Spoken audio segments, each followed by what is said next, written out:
So it's Sunday morning. Just posted my video, and as per the previous video, I'm going to keep on hammering things off my list. Got a couple of big things off the list last video, so that's cool.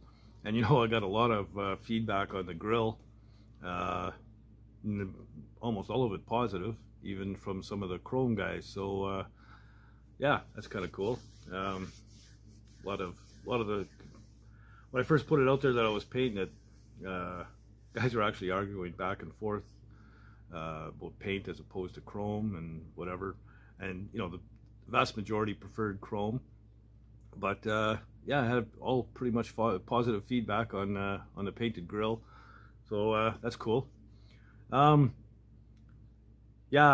I had the buffing machine out, the little one, to do the bezels for the little marker lights, and I figured, well, I've got a couple other pieces I need to polish. They're on my list, so I'm gonna go ahead and do that. I started already on the glove box door. It's stainless, so I'll show you that.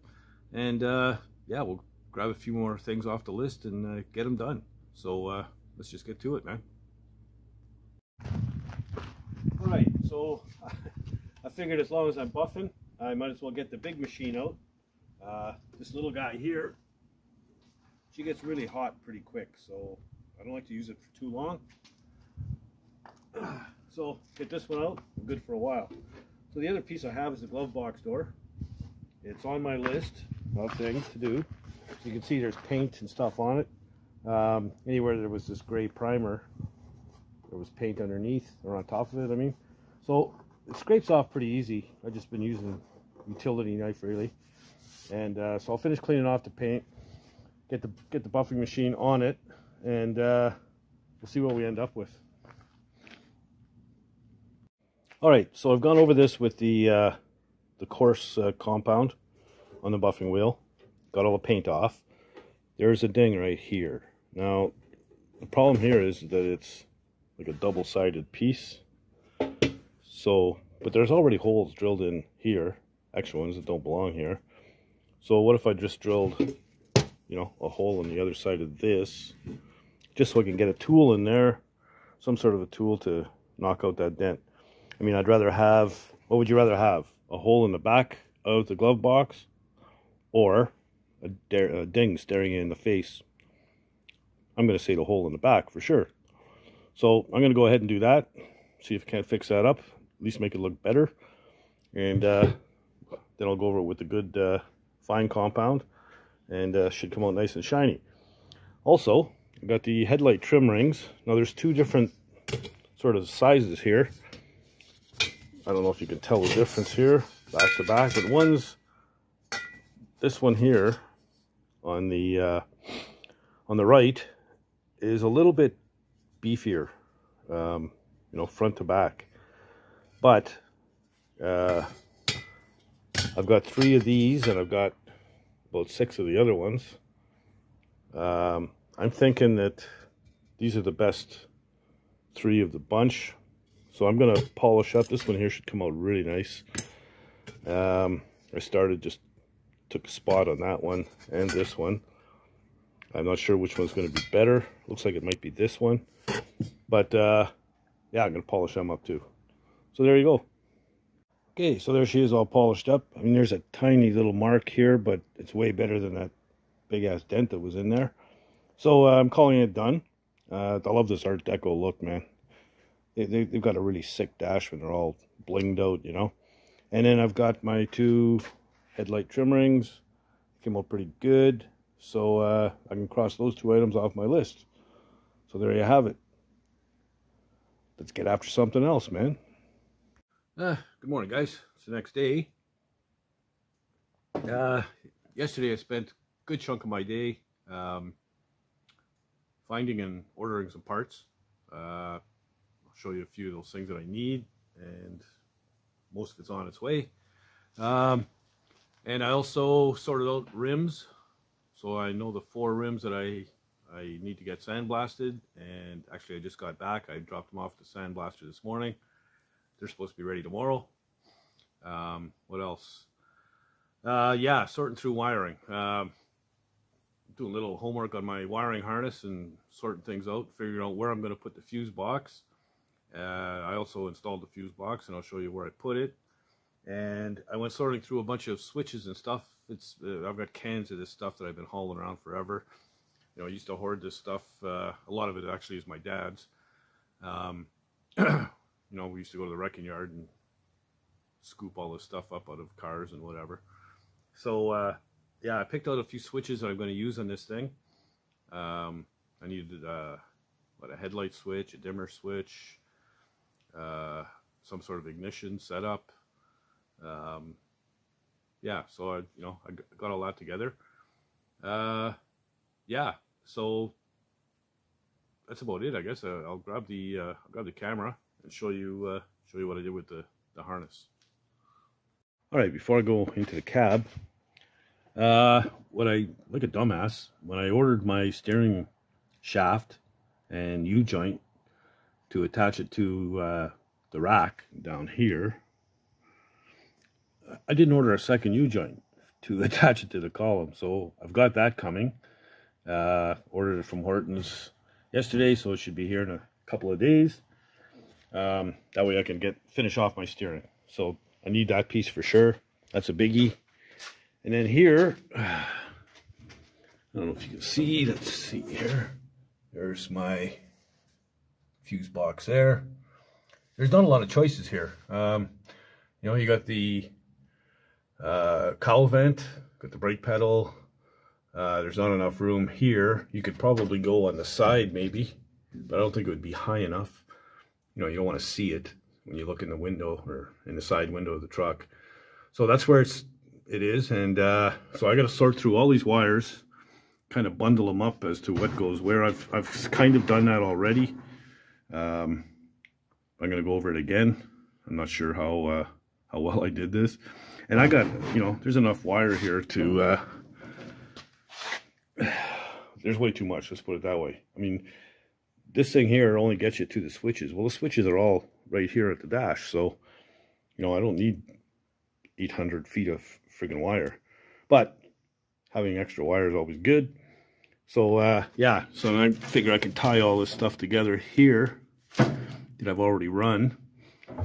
And I'll show you what I did for switching. So, got this for a headlight switch. I just got to figure out what's what back here. I really don't know. I'm not even sure how to test it, but we'll get after it. Cigarette lighter just to fill the hole. I'm not going to bother hooking it up. I was thinking for ignition, maybe just a simple key off on, and then a push button to start it. So there, and found a new dimmer switch, or fairly newish. So I got that, and you know, I'm going to need a couple other things. Another thing I have to order and from Amazon was the connector to plug into my steering column. I only have, here's the one for the, it's just a Chevy, straight flat one. So they only give you the one end. You don't have the thing that plugs into. So I ordered that. That was 20 bucks. Not bad. It's supposed to be here Friday. So yeah, I can start putting wires to sort of where they go. I can put my heater box in, and I've got the switch for that. So yeah, I'll just carry on, keep on moving along on the wiring, I guess. There, that's so much better. Anyway, sometimes it's best to start with the obvious stuff first. So there's my heater switch. This is the wire marked heater. So that's going to go to one side of the switch, and then the other side is going to go to the heater, which I kind of got parts all over the place. Kind of pre-wired.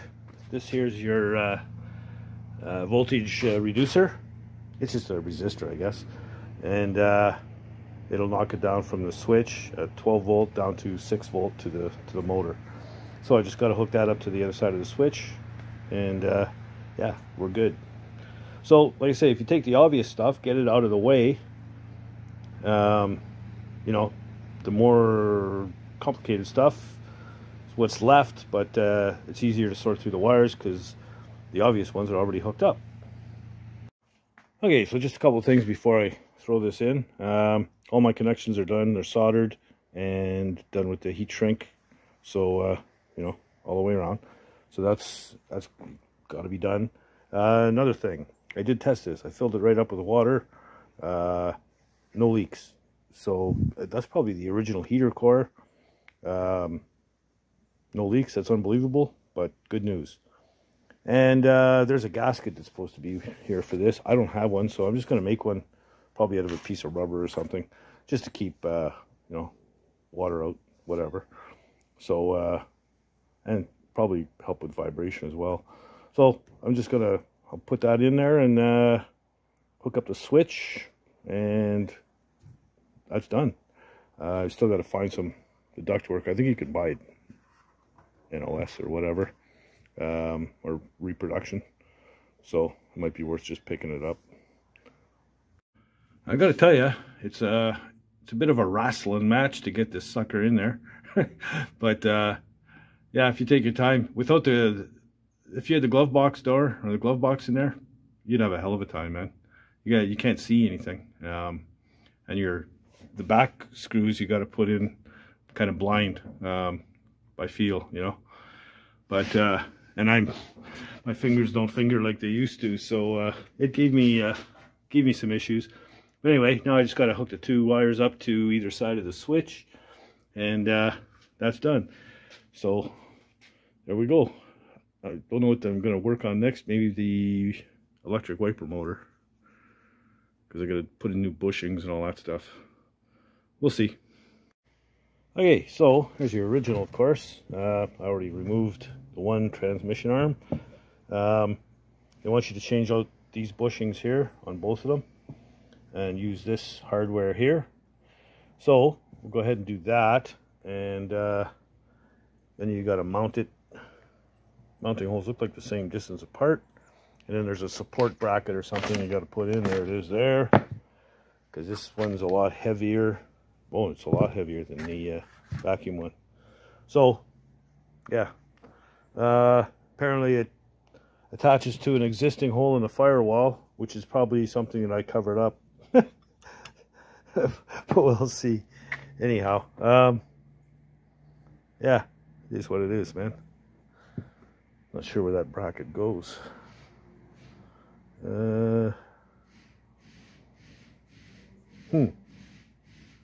I'll figure it out.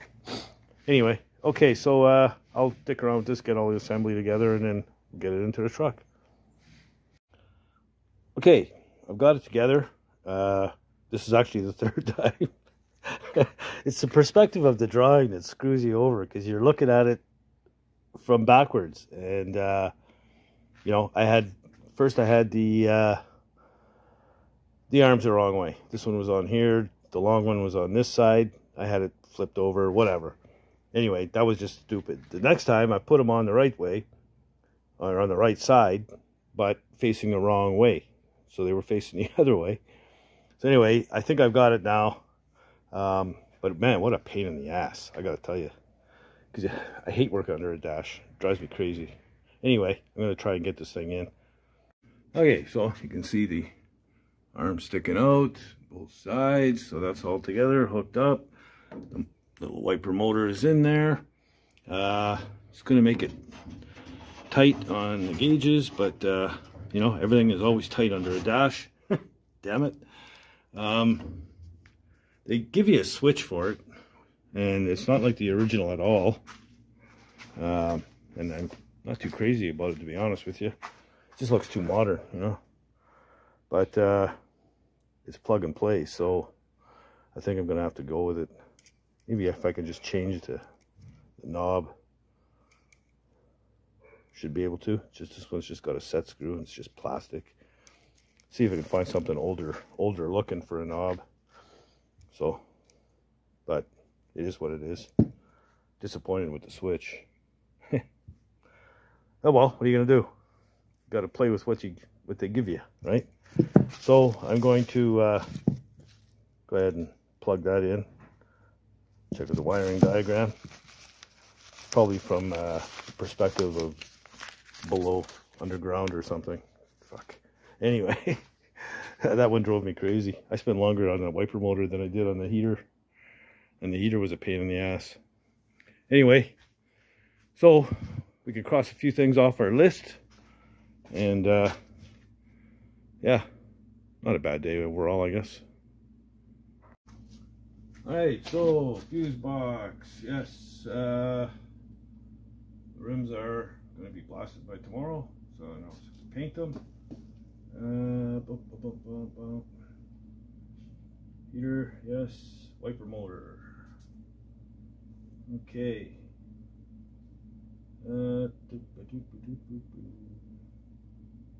Yeah, grill, glove box door. I've got some engine work to do too. Oh, I filled the diff as well.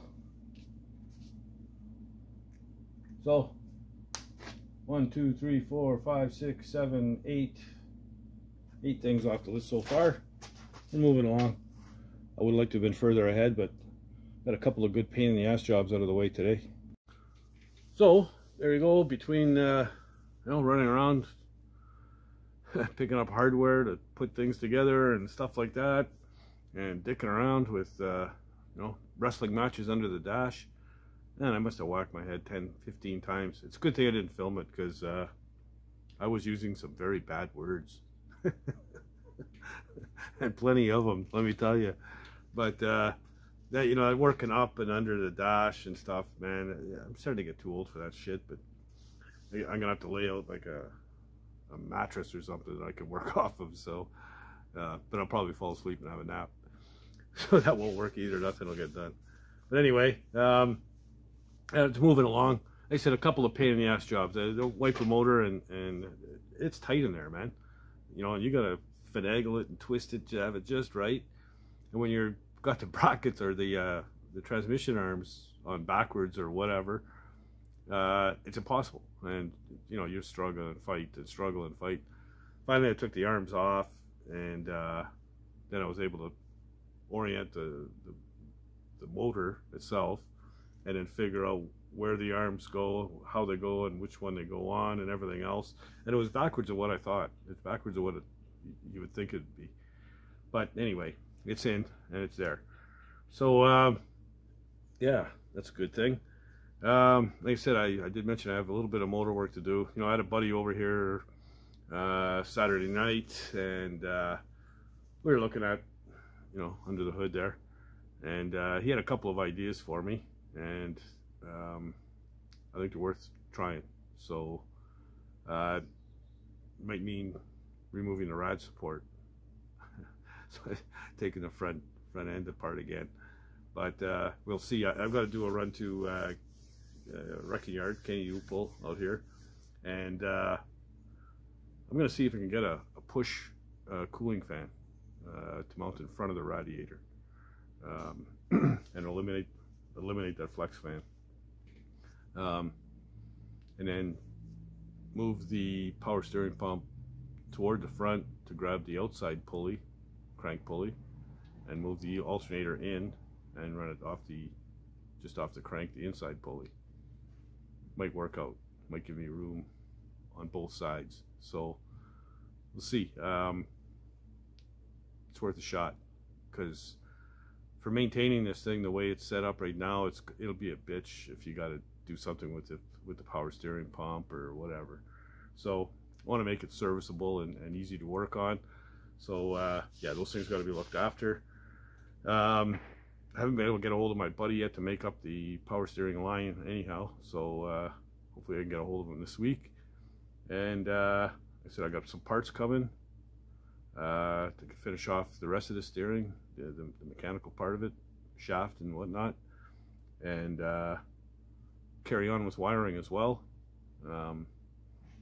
I think I've got it sorted out now to where I have a plan-ish. Anyway, we'll go at it. What's the worst thing that could happen?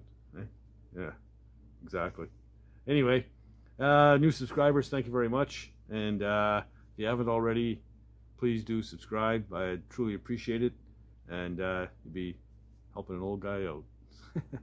And yeah, and if you're not doing anything else, get out in the garage and build something, man. Later, guys.